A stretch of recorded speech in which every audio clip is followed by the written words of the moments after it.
اهلا بيكم. لو اول مره تشرفوني هنا في القناه، احب اعرفكم بنفسي الاول. انا ابرام نسيم، امتحنت يوسم لي ستيب 1 وستيب 2 سي كي. حابب انقل الخبره البسيطه اللي اتعلمتها، يمكن تفيد اي حد. حابب اتكلم دلوقتي عن حاجات كنت اتمنى اكون عارفها قبل ما ابدا الطريق بتاع اليوسم لي من الاول. اول حاجه ان انا اكون عارف ان هي صعبه جدا بس مش مستحيله، زي ما ناس كتير واغلب الناس بعد ما بتطلع من الامتحان بيقولوا ان هي دوبل بنفس اللفظ يعني. الحل اللي هيساعدك ان انت تتحرك من المنطقة دي ان انت خايف منها طول الوقت، ان انت ببساطة تبدأ تاخد اول خطوة، تجيب اول كتاب، تبتدي تذاكر اول معلومة، تسمع اول فيديو وبس. تاني حاجة انك تكون عارف ان هي ملهاش بوابة واحدة، ملهاش طريق واحد. اللي هيحاول يقنعك بعكس كده غالبا عايز يكسب من وراك او يتاجر او يطلع بأي مصلحة من الاخر، فخليك واعي وصدق ان هي مش كده. تالت حاجة محتاج تكون عارف ان هي ينفع تتذاكر بأي طريقة، بأي كورس ومن غير كورس حتى، وده اللي انا جربته برضو ممكن. كمان محتاج تكون عارف ان هي ملهاش تايم لاين معين، ومش لازم الاكسبيرينس اللي انت شفتها لحد معين نجح او جاب درجة كويسة تناسبك. تنفع في شهرين، تنفع في 3، تنفع في 6، في ناس بتاخدها في سنة او اكتر كمان. المهم تكون حاجة مناسبة ليك. النقطة رقم 5 ودي بتخص الطلاب. لو انت لسه طالب ما تشغلش بالك بحاجات كبيرة بزيادة، ما عندكش وقت مش مشكلة، اهم حاجة انك تركز عليها هي امتحانات اليوسم دي.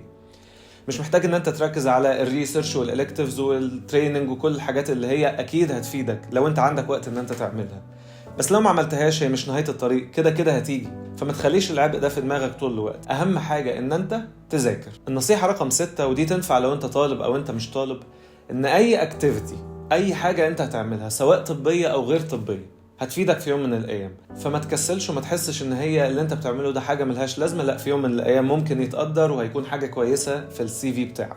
المعلومه رقم 7 ويمكن دي من اهم المعلومات اللي انا كنت اتمنى اكون عارفها من الاول، ان مجتمع اليوسم ليه بكل اسف، مش بس في مصر، في كل حته في العالم، هو توكسيك انفايرمنت.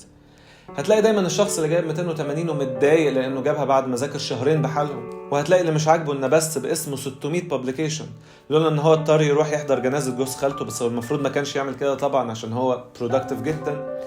فباختصار خد من الجروبس كلها اللي يفيدك واطلع بسرعة علشان تقدر تكمل.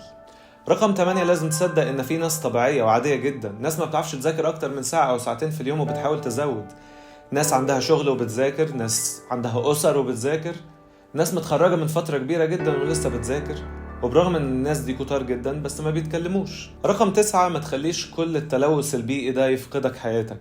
ببساطة اسأل نفسك كل شوية، هو احنا عايشين ليه؟ طبعا هو سؤال صعب، بس ببساطة احنا مش عايشين عشان نفضل موجودين في مفرمة ومنافسة ما بتنتهيش.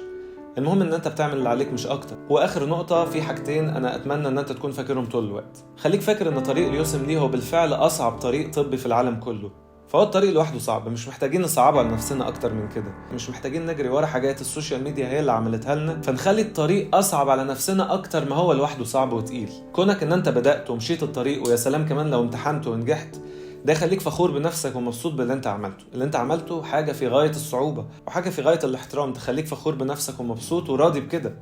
وحاجة تانية اتمنى تكون فاكرها، ان الامين في القليل امين في الكثير.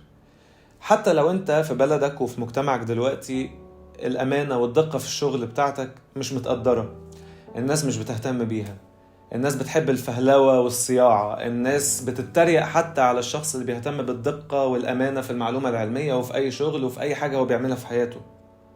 بس في يوم من الأيام، وده عن تجربة وتجارب ناس كتير قوي، هتلاقي النتيجة وهتلاقي التقدير وهتلاقي اللي يشوف ده ويحترمه ويديلك فرصتك كمان. وبس كده، سلام.